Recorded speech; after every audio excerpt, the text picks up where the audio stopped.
प्राण धन यति सम्राट रूहानी शहंशाह परम आराध्य देव दादा गुरुदेव श्री परमहंस दयाल स्वामी अद्वैतानंद जी महाराज की जय। रूहानी शहंशाह अनंत श्री विभूषित ब्रह्मनिष्ठ ब्रह्म श्रोत्रिय श्री 1008 श्री सद्गुरुदेव स्वामी स्वरूपानंद जी महाराज की जय।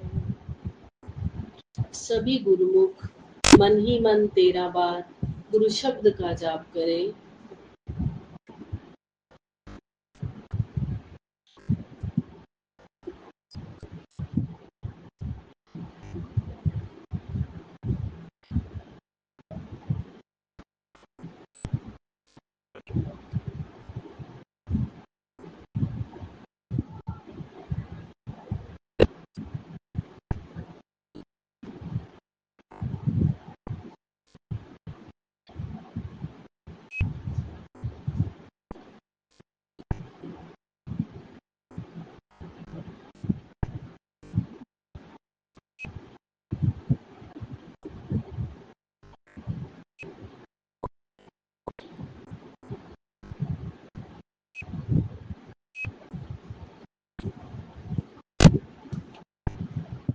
श्री सद्गुरुदेव महाराज की जय।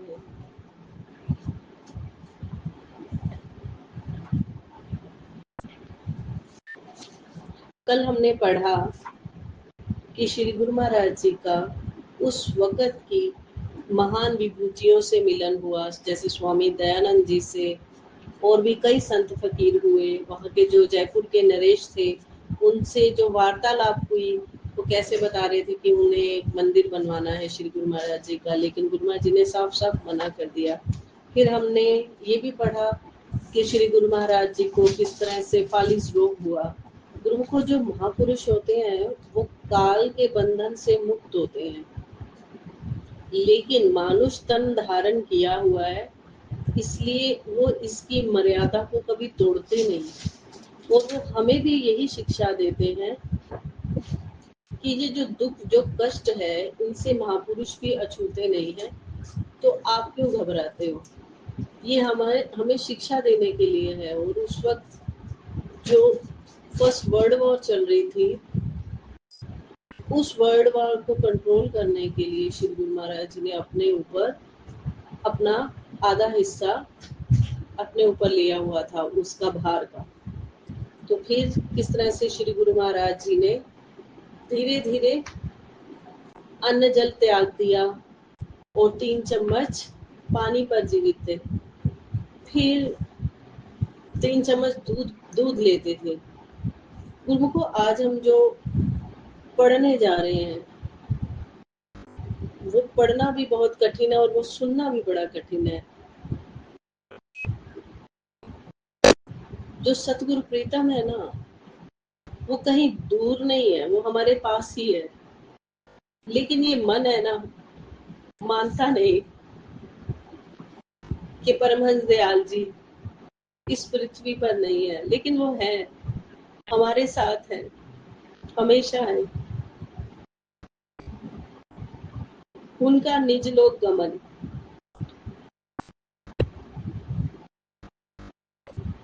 गुरु महाराज जी की मुबारक सेहत जब नासाज हुई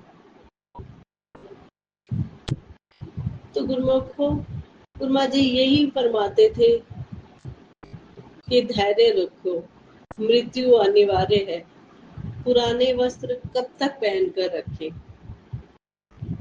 गुरु महाराज जी ने किसी से वार्तालाप नहीं करते थे। 9 जुलाई की शाम को जब दीवान भगवान दास जी पधारे तो उनसे केवल 1-2 ही बातें करें। 10 जुलाई 1919 बृहस्पतिवार, तदनुसार आषाढ़ शुदी द्वादशी सम्मत 1976 विक्रमी को प्रातः 6 बजे श्री परमहंस दयाल जी निज धाम को सिधार गए। तत्काल समाधि की तैयारी की गई और शास्त्र विधि अनुसार पवित्र शरीर को समाधि दी गई।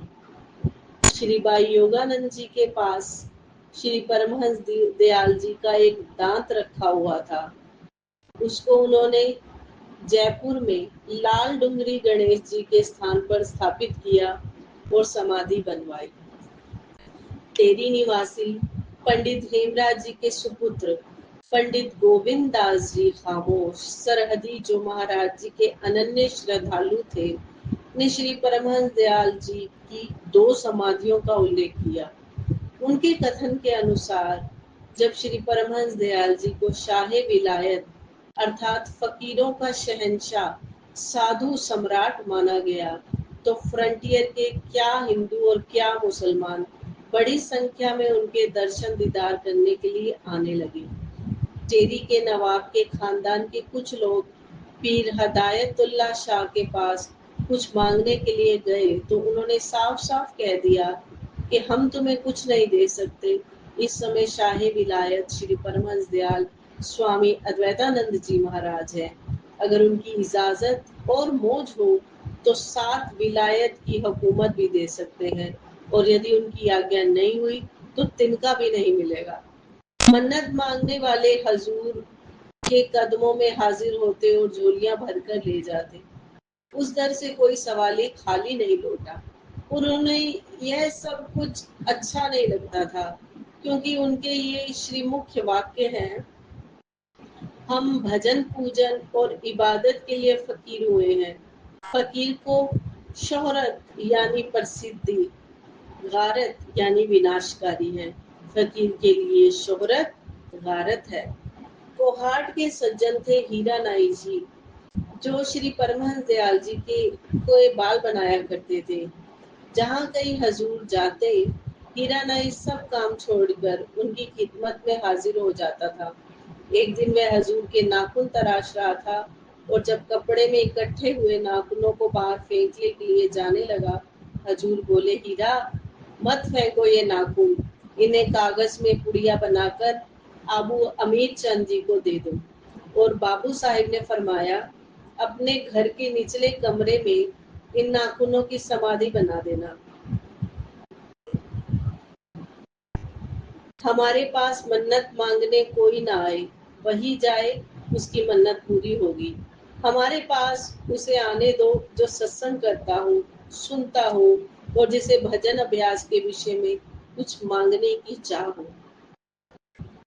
इस तरह श्री परमहंस दयाल जी की वास्तविक समाधि पंडित हरिचंद जी के कमरे में थी, जिसने बिल्कुल सटा हुआ भक्त अमीरचंद जी का खुला सहन और लंबा चौड़ा दालान था।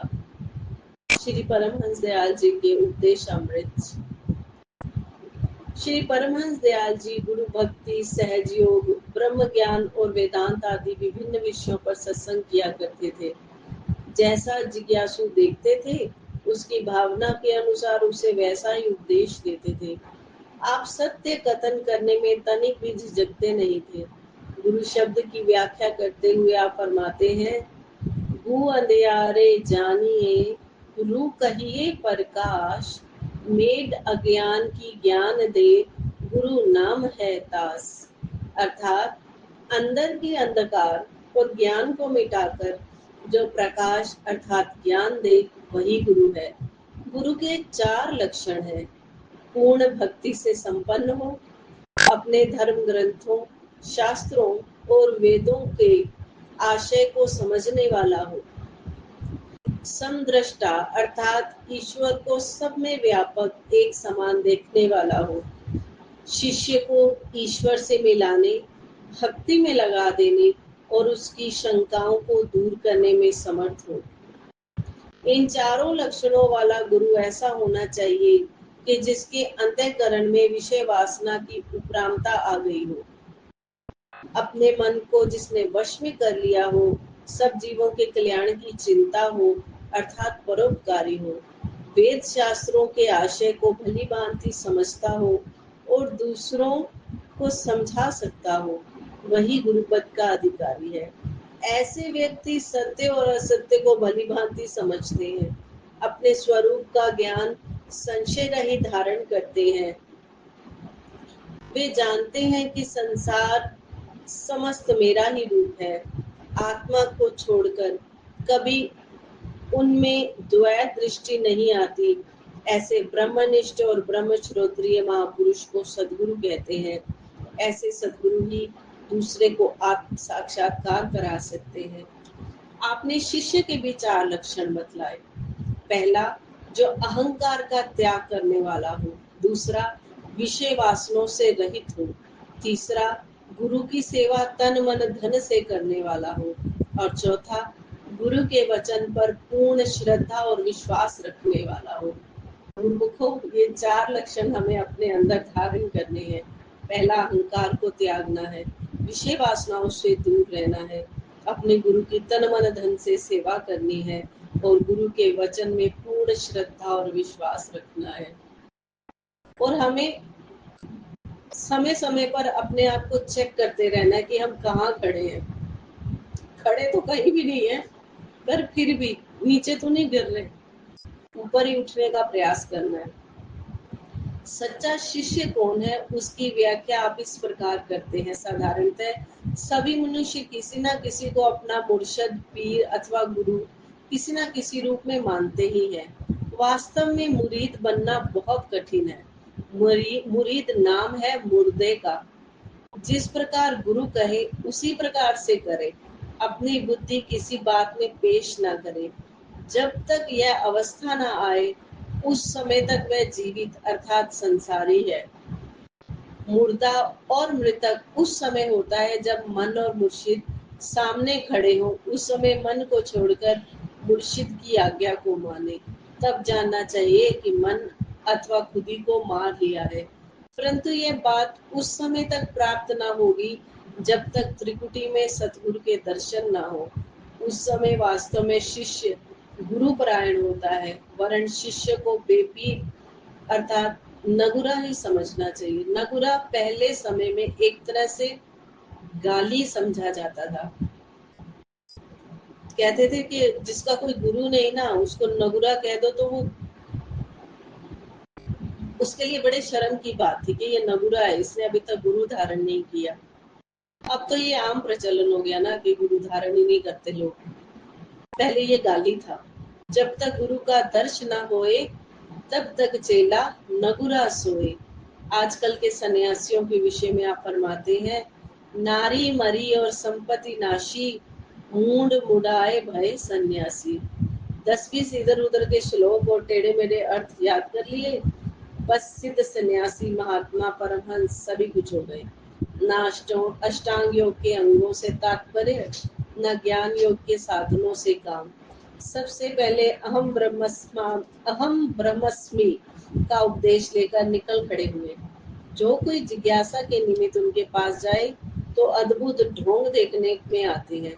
जिज्ञासु को वर्षों टक्कर मारते हो जाते हैं, ना कुछ उपदेश करते हैं और ना ही कुछ साधन बतलाते हैं। बताएं भी क्या, यदि कुछ किया हो तब ना।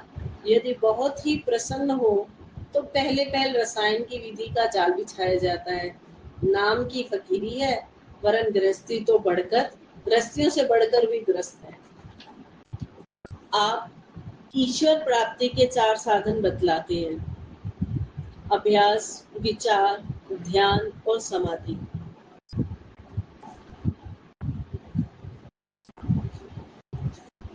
इस्लाम धर्म में इसको जिक्र, फिक्र, मराकबा और फना कहा गया है। फना के बाद है बका यानी फना यानी समाधि। फना के बाद है बका, जिसे जीवन मुक्ति भी कहते हैं। पहले फिर से पढ़ती हूँ गुरुमुखों। ईश्वर प्राप्ति के 4 साधन, अभ्यास, विचार, ध्यान, समाधि। इस्लाम धर्म में इसको कहते हैं जिक्र, फिक्र, मराकबा और फना कहा गया है। फना के बाद बका है, जिसे जीवन मुक्ति भी कहते हैं। मुसलमानों में चिश्ती, नक्शबंदी और अन्य संप्रदायों में भजन अभ्यास की जो विधियां प्रचलित है, उनसे आप भली भांति परिचित थे। ध्यान की एकाग्रता के विषय में आपका यह भजन पेश है। मन के लगावे हरि पावे, योगी या विधि मन को लगावे। जैसे पतंग जरे दीपक में, प्रीत से प्राण जलावे। जगमग जोत सही नहीं जावे, जोत में आन समावे। जैसे नारपन घट को जात है, सिर गागर भर लावे। सखी संग से बोलत चालत, सुरत गागर में लावे। जैसे नट कला के कारण गाड़ा ढोल बजावे, अपना बोझ साध सिर ऊपर, सुरत बांस से लावे। मन के लगावे हरि पावे, योगी या विधि मन को लगावे। श्री परमहंस दयाल जी सर्व जपों में श्रेष्ठ अजपा जाप को मानते थे, जिसे संत मंत्र में सुत शब्द योग भी कहा गया है। सूफी मत में इसे सुल्तान उल जिकार कहते हैं, जिसे मंत्र योग भी कहते हैं। अजपा अजपा जाप की सिद्धि के लिए आपने यह अवधि वर्णन की है। 8 मास मुंह से जपे, 16 मास कंठ से और 32 मास हृदय से जपे, तो अभ्यासी का दिल निर्मल होकर सब पापों से दूर हो जाता है। यदि कोई व्यक्ति 5 वर्ष नाभि से जपे, तो रग रग और रोम रोम में मालिक का नाम उच्चारण होने लगता है। जिज्ञासु को सुर्त साधना और अभ्यास के जिन आंतरिक मंजिलों में से होकर गुजरना पड़ता है, उनका विशद वर्णन आपने अपने ग्रंथ सच्चिदानंद प्रकाश में करते हैं। अजपा जाप, सह समाधि और अनहद शब्द के विषय में साधक के मार्ग में आने वाली कठिनाइयों का समाधान भी आप भली भांति करते हैं। पिंड देश में चक्र भेदन कैसे किया जाए और फिर ब्रह्मांड में सुरती शब्द के निवास स्थान तक कैसे पहुंचे, इन सभी रहस्यों का आपने भली भांति वर्णन किया है। आप कथनी वेदांत को अच्छा नहीं समझते थे। आपके विचार में व्यवहारिक वेदांत से ही जीव का कल्याण हो सकता है। बोलो श्री सद्गुरुदेव महाराज की जय। हे श्री परमहंस दयाल जी, आप जी का पवित्र ग्रंथ श्री स्वरूप दर्शन पढ़ते हुए अनेक गलतियां हुई होंगी, सुनते हुए अनेक गलतियां हुई होंगी। अपने बच्चे समझकर क्षमा करते रहना प्रभु, अपने दास समझकर गलतियों को क्षमा करते रहना। मैं अपराधी जीव हूँ, नक्शिक भरा विकार, अपनी दया से सद्गुरु कीजिए भव से पार। अपनी दया से सद्गुरु कीजिए भव से पार। बोलो जयकारा बोल मेरे श्री गुरु महाराज की जय। बोलो साचे दरबार की जय।